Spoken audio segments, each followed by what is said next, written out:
welcome back to another video, and I am reviewing set 75292, the Razorcrest from The Mandalorian, of course, and this set is recommended for ages 10 and up and has 1,023 pieces, includes 5 minifigures being Baby Yoda, a Scout Trooper, The Mandalorian, Greef Karga, and IG-11, and now this set is absolutely amazing. It also retails for $130 in the United States, and unfortunately it's not on sale anywhere that I know of, so you're gonna have to be paying retail if you want to get this set right now. And of course you could buy it pretty much anywhere that sells Lego. So now let's get right into those minifigures. Now, back when Baby Yoda was exclusive to this set, this is probably one of the main draws of this set, was this Baby Yoda. And now I know there's a decent amount of people that actually hate it.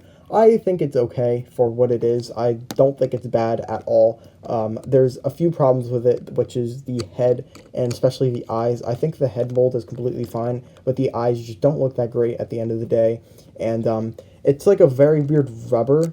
It's just like a regular Lego rubber, but it's kind of weird. And then of course you have that little hole in there so that you could put the baby piece on. And then this is what the baby piece looks like. It's very fat. It doesn't look that great, actually, and I wish they made it a light tan instead of a dark tan.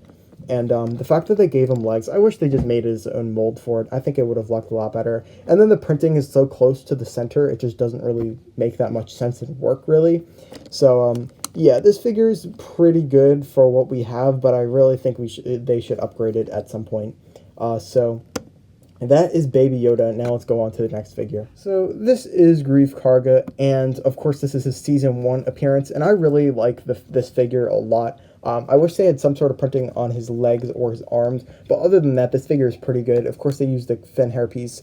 I don't know if it really works. I guess it does. Yeah, it does. His face, I don't know what the back looks like. Okay, so he looks kind of angry there. And then he has a generally happy face up there. I wish they had like a piece of the Beskar sticking out of his thing. That would have been pretty cool. And then of course he has like kind of like a side scarf or whatever, and that looks pretty cool. It kind of wraps around the back as well, so there's not as much detailing in the back. His arms are like a medium nougat color, so that looks pretty cool. And then his his hands are dark brown. I believe those are gloves. And then, of course, he has 2 of his blasters. So, pretty cool figure. It's exclusive to the set as of now, which is November 2020. But, yeah, very good figure. Very happy to finally have the kind of trio, which would be Mandalorian, Cara Dune, and Greef Karga. Now, if you guys watched my live stream when I built the Razorcrest, you know I'm not that big of a fan of the way Lego handled IG-11. I think the head is, for starters, this head is way too tall. It just does not work. This is a minifigure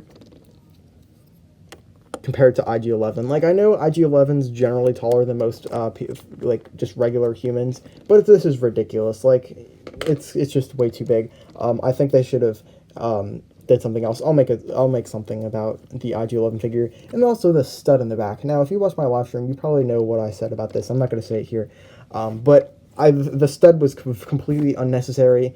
It's like when you take the gun out, like, look at that. That looks so bad.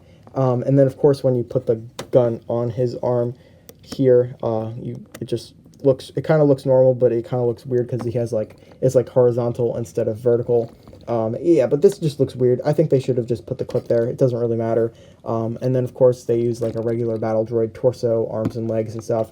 It's a good because you get that printed piece that's exclusive to the set, but yeah, this is a pretty rough figure in my opinion.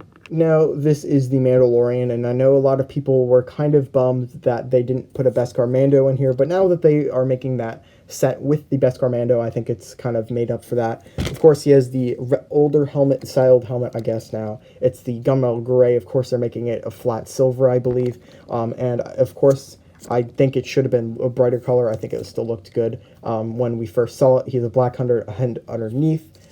His cape is the kind of skinnier cape and a dark bluish gray. I think I wish they had like a mix between this and black. I think that would have looked a lot better. You can see the armor printing and like the vest underneath, and then of course he has like his belt and his like satchel or whatever. Looks pretty good. This blaster I'm not that big of a fan of. There's a lot of better things Lego could have done with that, but it looks okay, I guess. He has dark brown arms. Sorry about that. He has dark brown arms with dark bluish gray hands, and then his leg piece is made up of dark bluish gray. The new one is silver printed on brown, but yet again he does have arm printing, so I guess that makes up for that. Not this figure, the new one. I'll put a picture up of it if I have one on my camera roll. And then of course you can see his Beskar armor. It's all muddy and brown and stuff. Once again, this is his episode 1 appearance, like season 1, episode 1, and obviously his armor's changed a lot through that period of one season, so once again, very happy to have another version of this figure, considering the fact that I painted the other figure, making it his episode 2 appearance. I didn't make it his Beskar one, just because I knew that they were going to make the figure of it, and I'd rather have the other one with, like, I'll go get the figure. If you guys are wondering what this looks like, this is my painted version. I'm going to do a video on this at some point. Of course, I made parts of the helmet a little lighter. I painted his arms, like the crap out of those, and then his legs are a lot more detailed. So I'm not going to paint this figure at all. I'm going to keep it in its original form because I have this version, of course.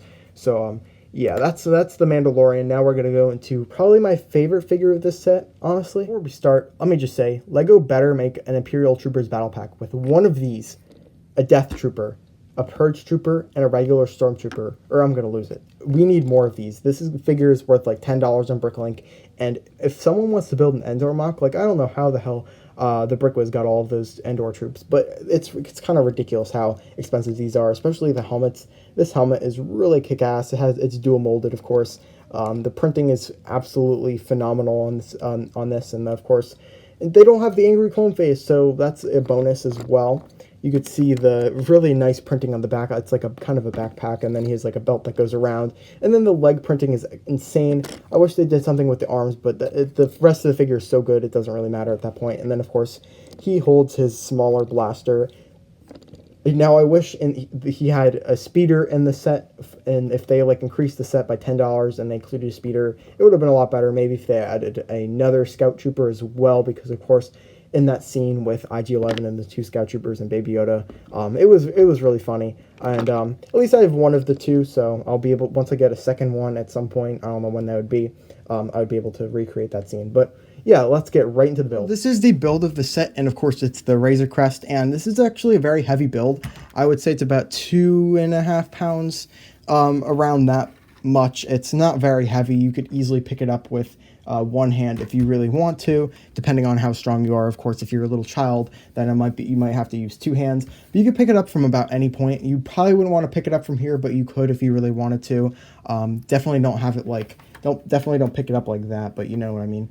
The panels are on there very strong, especially the front ones here. You could see there's a turret on there, and I think it's made up of a very nice kind of arrangement of pieces. You can see there's some stickers here making different lines around there. I'm not sure if they should have gone with the darker gray, but I mean the dark tan, but I think it looks okay.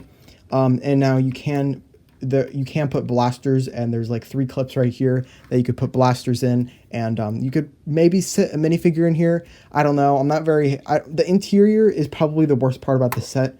Also, the worst part about the set is also the landing gear and these panels here. I wish they put more like I wish they built it up with tiles instead of using this giant plate and then that giant plate. I think it would have looked a lot better. The landing gear is also very lazy, in my opinion. This landing gear is supposed to go out like that. I don't know if they didn't figure it out how to do that, but if mock builders can figure it out, then LEGO should be able to as well. So they really have no excuse. I don't know if you guys can see. Sorry about this, but the doors can come down very easily. You could pull it out as well if you really wanted to. I wouldn't recommend it, but you can. You could do the same with that. You could also adjust the angle on this. So if you wanted it flat, you can. Would recommend kind of pulling it in a little bit more, but it's very strong. You're not gonna pull this out anytime soon. And of course, this is the inside of the Razorcrest. Not very exciting, honestly. It's pretty disappointing, but you're not going to be displaying it with this open. It just looks really bad and weird. And this is what the back of the ship looks like. Looks like one of the landing gear fell out. Yeah, so it's very weak. It's inaccurate, and then it's also weak. So it's not pick your poison, LEGO. I don't know if you guys can see this very well, but here is the back door, and you can pull that down. And that's pretty much the back. It's very, that's pretty much all I could show you. When you if you were to get the set and build it, that's what you would see for the most part. Yeah, once again, this landing gear, it sucks. It really does. I'm very disappointed in Lego's landing gear options and choice. They could have done so many better things, and it's just very bad. So it's pretty much symmetrical on this side, and of course there's a door on this side. I don't know how accurate that is, but you never see him exit this side of the door, so I really don't know. This is the same thing, except you could fit a minifigure in here as like a kind of a bed, and you can see there's some stickering in there, so that looks pretty cool as well. Also, this right here is generally loose, like it's only connected on a stud, and you could easily pop this off. It's not very hard to do, so I wouldn't recommend picking it up from either side of these, but I do think it looks very good. Now with the cockpit, I have a problem with this, and it's this tile here. It shouldn't be there. It looks a lot better without it there. I know there's studs sticking out, but it's not that big of a deal. And then, of course, this. So you could, if you had little fingers, you could easily pick it up here. But if you have big fingers, it really kind of hurts your fingers sometimes. And you could also easily just do that. I do like to highlight that on the cockpit, it is printed piece, so I'm very happy with that. And I'll show you the front a little bit more here. And it's not very complicated at the end of the day. I wish they had these in a light bluish gray color, though, instead of dark bluish gray. It just looks a lot better. I am planning on making a tutorial on how to modify your Razorcrest, like, you know, not like go in depth and go doing some crazy stuff, but just fairly easy modifications to the Razorcrest. I think that would help a lot of people out. And the Razorcrest, this model that Lego made, it's amazing. Don't get me wrong, but there's a lot of problems and issues I have with it. And once again, you can fit 2 minifigures in here. I wish they used dark red seats, but it's not that big of a deal. There's a little room back here, but you can't fit a minifigure or anything. And then you could also lift this up like that, and then you could probably pull it out as well, but there's no reason to. And the Technic, I would say this is a very strong build. Like, when you're picking this up from the hole, it's very strong. I would say the weakest part, once again, are the landing gear. And that's only if it's on like a rough surface. Like, if you were doing it on a carpet, it might get caught in the carpet. But if it's like a completely flat surface, like this is generally flat, but this gets caught in the studs. And then, of course, it's not going to pick up with everything else as well. And now, I really do like the look of these turbines, I guess, or I don't know what you'd really call it, but they're very, I would say, small compared to the rest of the model. And now I know they were trying to keep the size of them down to keep the price down, but they could have at least done a bit better job at it. Yeah, see, get them stuck in here. And I do really like the sticker on here. That looks very good. This looks very messy. I wish they could at least put a tile where this is right there. I think that would have looked a lot better. Or if they, you know, just did that, and then it would be like smoother, I guess. It's just a nitpick I have with it, though. These pieces are very cool. This is actually a big wheel piece. It's not what you think it is. It's just a big wheel piece, and that would be very good if I wanted to make a particular Clone Wars mock with 10 wheels.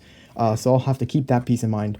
And then this is, of course, the back. It's pretty lazy. They use a barrel piece, but it's the best they could do. I understand everything. And, of course, these are symmetrical. Now, if you look at the top here, there's a escape pod. And the one problem I have with the escape pod is that sometimes when you pick it up, you only pick up the roof, and then they have to take the other thing out, and then it gets annoying as well. So that's the one problem I have with the escape pod. Also, it looks very big because they have to make a room for it in the set, and then there's gaps, and then it's a bit too tall. Also, if you put weight down on this, it just does not really work. But very happy the way this looks. It looks pretty good for an escape pod. Don't get me wrong. It reminds me of the one Rey uses in The Last Jedi, and you could easily fit a minifigure in here. Not that big of a deal. Wish they made these gray or black though, because the red, you could see the red, and it really shows. Like if you're looking down from like here, you could see the red. Trust me. You don't think you would, but you will see the red.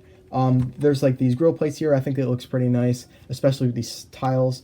And sloped pieces. I love these corner tiles at the 90-degree angle. And of course, you have the spring-loaded shooters, which are, wow, that ricocheted back. But they're very well hidden, so I have to give Lego that. They look very good. inside the model. And I think, oh wait, the one thing I never went over was these. So these are very hard to pull out, but I think they look very good as well. These are the carbonite pieces. I don't know who these figures are. I'm assuming this is like that guy from the 5th episode. I doubt it though. It wouldn't make sense because he wasn't put in carbonite, but I still really like that. And then of course you have this guy, which is not the guy that it's not the Mithril or whatever his species is called, but it looks pretty cool, and I would say it's generally close to what that species is. So yeah, that's kind of it for this review. I would give this set definitely a 9 out of 10. There was a few errors and flaws I had with it, mainly the fact that how loose, and I would say my main flaw with the model is how bad the landing gear is and how disappointing it is. It's not very strong, and it always falls off and breaks when it gets caught on something. Also, there's a few nitpicks I have with it, like this handle right here was unnecessary when you could easily pull this out. These were a bit too small, and then there's not that much detailing here. Like, I understand why you wouldn't like to put tiles on here, but like, it just looks a lot better. And also the lack of figures. I think they should have included a Beskar Mando. I'm not complaining that much now since we're getting one in the new Mandalorian set that comes out in January. Also, maybe if they included a second Scout Trooper and a speeder bike, and they made it like $40, that would be a lot better of a deal, in my opinion. Also, this clip, like the clip with the stud, makes absolutely no sense. I just don't like that at all. It looks so awkward. It looks like if you watch the stream, you'd know what I thought it looked like. But yeah, thank you all for watching, and I will see you in the next video. Goodbye.